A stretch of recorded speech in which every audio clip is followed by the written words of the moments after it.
All right, let's talk about some news about things that have happened around the NFL that we haven't had a chance to chat about, but are massive. For instance, Raheem Morris, new head coach of the Atlanta Falcons. There you go, Raheem. Yeah. Congratulations to Raheem Morris, who coached with the Falcons before, was the interim head coach with the Falcons before, and now he's back as the head coach. Now, obviously, Bill Belichick interviewed down there a couple different times, once potentially on a boat in the Caribbean, and then one in real life. And if you listen to Albert Breer on NBC Sports Boston, I believe, talking about what Arthur Blank, the owner of the Falcons, was kind of contemplating, it seemingly echoes what maybe we were prognosticating the situation being in Atlanta as well for Bill Belichick. And so, I think a lot of this comes down to Arthur Blank wanted to hire, and I have that on good authority. I know you've heard it too. Arthur Blank wanted to hire Bill Belichick, the head coach. And it wasn't the money. I think he was willing to pay him. It was everything else that was going to have to happen, and the amount of people around him that Bill's going to need here, and the amount of people that might be outgoing because of it. And I think people in that building knew, hey, if Bill comes here, I probably won't be here for much longer. And so those people wind up getting in Blank's ear. Boys,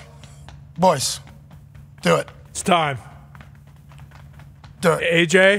AJ? I don't know. I need some flexibility, yeah. Yeah, I didn't know with all your muscles and everything. I got it. This is what we were kind of talking about. And now, this is not anything negative towards any hire that they had. But as we started to look into why is Bill Belichick not getting suited everywhere, it's like, well, there has to be a reason. Oh, because you hire one person.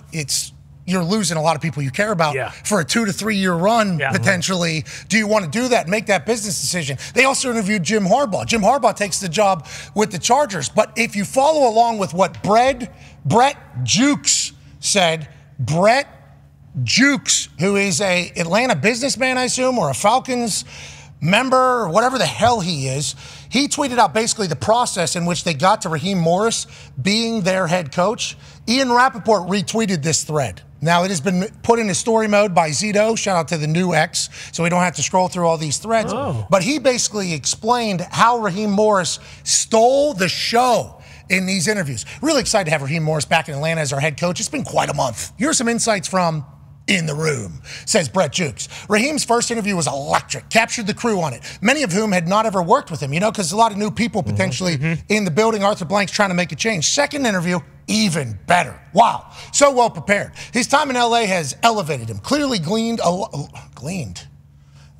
that autocorrect for? No, I think so. For gleaned a lot from, What does that mean? That means learned? Yeah, I mean, you could say that. Yeah, understood, grabbed, and got an understanding of. Man, you are a bulwark against stupidity on this particular I appreciate you so much. Clearly gleaned a lot of learning and experience in an excellent Rams organization. He has a great plan and unbridled passion to work it. Some critics about how many we interviewed, that's dumb. Don't buy it. You learn so much about the league, schemes, players, good ideas, bad ideas, and so forth. Amazing part of the process. You also get to compare the different people and perspectives. It's very valuable. Very bullish on talent in the coaching pipeline. Was blown away by several of our candidates. Blown away. Wow. Several interviews planned for 4.5 hours, once 6. Why? Guys were so good and compelling. Most of the people we interviewed will be head coaches sooner than later. I believe that very strongly. Okay? Atlanta. Metro, business, sports. Enterprises. Complex organization, and is sometimes hard to understand on the outside. We are a portfolio company, and a lot of other NFL teams are not. Operating a stadium that hosts everything from World Cup to college football to pro football to soccer to concerts to weddings to myriad of other things is more than most NFL teams. Don't compare staff structures from a team that is just a football team to what we are. You can't.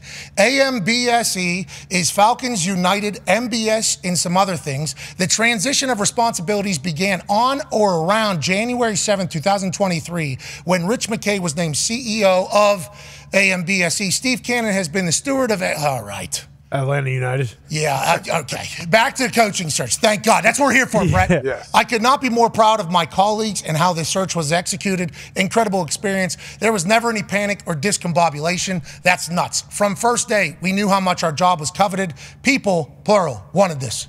We ran our process. Congrats on that. Yep. Way to go. Way to go, Atlanta.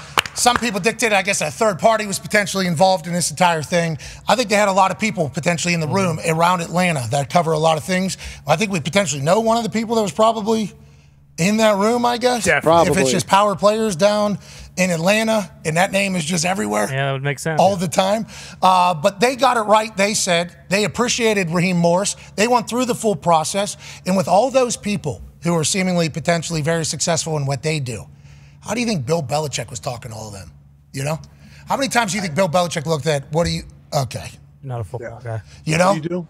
So Raheem Morris going in there and crushing it, I think showcases an ability that obviously the others did not have. Raheem Morris is ready for it. They're excited for him to come back. The Atlanta Falcons social media team has been posting old videos from Raheem Morris dancing and being beloved by the Atlanta Falcons players and Arthur Blank. I'm excited for this next chapter down there, and I assume they are as well. Congrats to them seemingly winning the headline, right, in Atlanta and with their fans, and also getting an incredible coach that all of his ex-players have come out publicly and stated, this is the guy. Good for Raheem Morris. We're all pumped for him.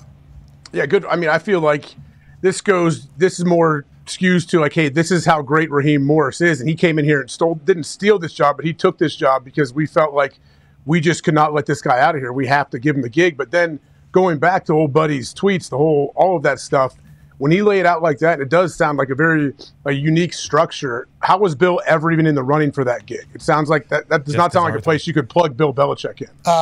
So how many? What's this? Because I did the AMB, what is it? AMBSE. That's already. Albert Breer said too, when he said Blank wanted to hire the head coach, Bill Belichick. He said the head coach. He didn't. I guess he didn't want all the rest of it. Is that what it is? Arthur M. Blank Sports Entertainment. Oh. AMBSE, okay. Sports Entertainment. That's right. Absolutely love that. I think now they got to find a quarterback. Yeah. Yep. They got to figure it out. I think both GM and head coach reporting directly to Arthur Blank as opposed to Rich McKay now. He has kind of been moved out of the reporting spot. So there's different levels now of leadership over there at Arthur M. Blank Sports Entertainment owned Atlanta Falcons. But, good energy, good juice. Let's see how it works out. Yeah, it's awesome. And you mentioned you saw a video from way back when he was the interim at Atlanta of Raheem and Arthur Blank like kind of vibing together. So clearly it's a match made in heaven. You brought up the last part where Rich McKay, they're not answering, the head coach and GM are now answering to the owner, not the CEO. I assume that was one of the first things Belichick told him. Like, hey, so as your time as the owner, like what happens? The GM and the coach, they go to you, like this is what we did in New England. I would talk to Bob, and I assume Arthur Blank was like, no, they go to the CEO. Rich, they go to the CEO. Rich comes to me Rich if he really needs something. Yeah, then he tells me, and then Did Rich found Home Depot and build that up? Is that what? No. What has Rich done? Hey, so Rich Kind of just been here. Rich is the one that decides what you hear. Bill was probably flabbergasted. Blown away. On the Rich McKay's the guy that's deciding. No offense, Rich McKay. Betty's great. No offense. Don't they have a pass? Doesn't he have a pass with Rich McKay? Former GM of the Bucks, I'm being told. But who? Bill and Rich McKay? I thought Bill and Rich McKay may have had some crossover somewhere. Sounds like you think they don't like each other. Is that what you just said? No, I don't know. I thought I saw early on that was a possibility of Atlanta because Rich McKay had a big position there that he and Bill had a relationship. That would be funny to hear Bill Belichick though explaining why. What do we? So you own the team. Yeah, It's your money on the team. All of it. You built the companies that funded owning the team. AMBSE's mine. Yeah. Okay. And you get here. No, I'm just in the suite.